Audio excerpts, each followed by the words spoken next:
She wants him to lead, but he's not. So she will by default have to.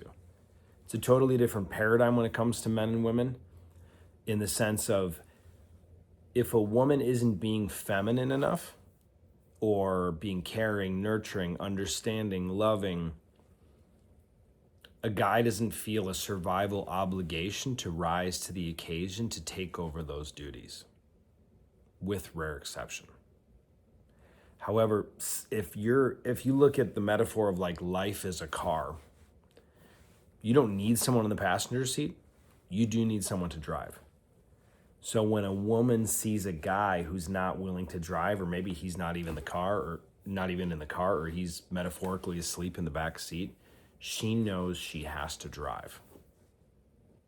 This puts her oftentimes in a relationship dynamic or something that's leading that way, or like, let's say, a family dynamic, even more so. It makes her be both gender roles, essentially, or both energies, which for a woman is exhausting, will build a ton of resentment. It ends up being more stress on the woman's plate and being spread thinner, which will create massive destruction in the relationship. It could be like a nuclear bomb, except the bombs are going off and they're staying together and still together.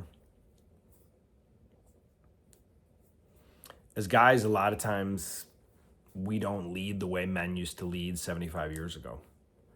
We're so afraid to say no.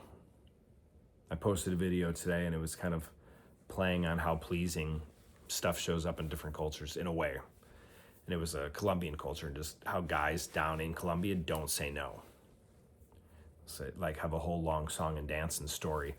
And if you're watching this, you might think, oh, Colombian guys are like that? I'm glad American guys aren't. Well, I got bad news, because we do it too, where we're still trying to please mom. That's what's underneath that, or please, our school teachers. I went to school with, from kindergarten to 8th grade, what is that? 18 teachers. Of 18 teachers for me growing up, 17 were female. My dad wasn't around, so it was please mom, please female teachers. That was the first huge chunk of childhood. So women don't want to lead, but they can, but they're expecting men to, which men should. But as guys, a lot of us are growing up and not knowing what that means. And in a way, it's pretty simple. Do you know who you are, and do you know what you want? And are you acting in accordance with that and saying yes to what's a yes and no to what's a no, even when it's uncomfortable? Especially no to what's a no. Because the yes, when you feel a no, women will sense something is off, right? Because their navigational system is not, the directions that it points to is not based on the words that were said. It's based much deeper on what they felt, the energy that you were transmuting in that moment. But when a guy says yes when he means no, it might be comfortable for her in the moment, or pleasing even. But it will build resentment in the future, and she'll know something's off. And then she won't respect him the same way. She won't trust him the same way. This will bother him. He'll feel emasculated, which also he's doing to himself, because he's the root cause. You can have a woman that has a bunch of issues, but even women that are in a lot of pain, when a guy's really showing up and really doing what he says he's going to do when he's going to do it and following through, that level of consistency equals safety, and her nervous system can relax and she can chill out. Part of the solution to this as a guy, if you've read a book, and there's good ones out there, I'm thinking of, what's the one? It's pretty good. No More Mr. Nice Guy. That covers a lot of good stuff.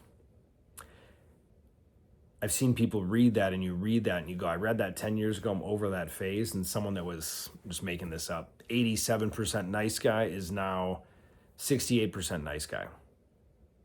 So they've improved a lot, but other people meeting them for the first time might be, man, that guy's really a pleaser. But they're like, man, I read that book, I did all the exercises.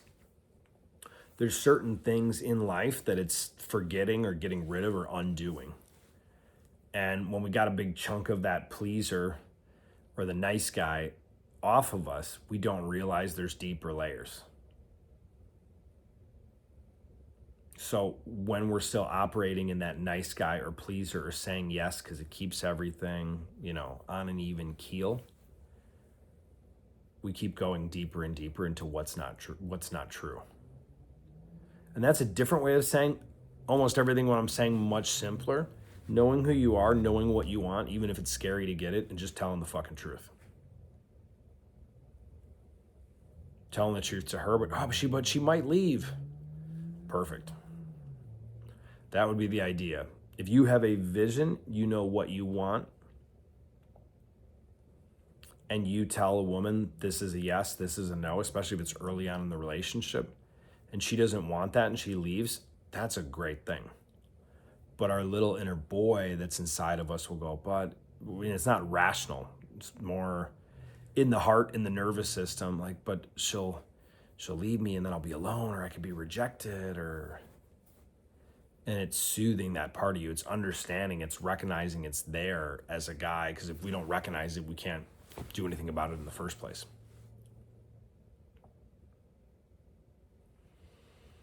If you want to have a deeper understanding and appreciation for women, if you could see how exhausted, sick, and tired they are of leading, and you're not here to save the entire female species, but it's here to be one different man for you and what you're building first, which makes, as a collective, the female species a little safer. By a guy, and I'll paraphrase advice I got 10 years ago as I was breaking up with a girl, or she was breaking up with me, whatever. And she said, "You're a good guy. You've told me the truth. I don't think you've misled me. But you know what would have made me really feel safe? You know what you weren't able to do, but you were trying to do? To really know who you are. To really know who you are, and to have a plan for your life and know where you're going. And to say, hey, this is who I am. This is where I'm going. Do you want to come or not?" Out of 20 years of dating, that's some of the best, if I had to chunk it down to one, the single best piece of advice I ever got. Because as guys, I can think back to a client from, when was it start? 2 years ago. And he was living in a big city, eventually wanted to move out, wasn't sure, probably next couple years. Started dating this girl, really liked this girl. Really, really liked this girl, and a great girl. And it was a few months in. She was like, yeah, I would like to move out in the country, maybe another 10, 15 years. And he's thinking like 2 or 3. And he's like, oh, I really like this girl. He's like, yeah, maybe I need to like open my mind and like be more spiritual and shit. And like, and there are these advantages of the city. And, and there's another word from that other than being a pleaser. I was talking with actually my mom about it tonight. Being disconnected from your power, or said differently, not being connected to your balls. Yes, that was the conversation my mom and I were having tonight.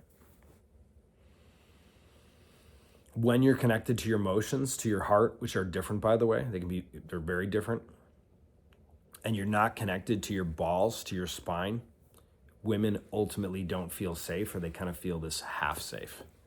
If you're just connected to your balls, to your spine, and you're not connected to your emotions, to your heart, women feel safer actually, primarily.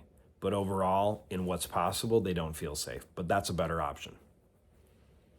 The nervous system can let go, and there's more of a no threats of physical danger are in the same way. Who are you? What do you want? Where you're going? If you don't know who you are as a guy and who you want to become in the next 6 months, in the next 10 years, and have a vision around it, a woman will ultimately feel that she's got to lead, which will ultimately break things down for you, or things will break down for you. And you'll attract different women if you're in that space, if you're in that energy. The same woman won't show up.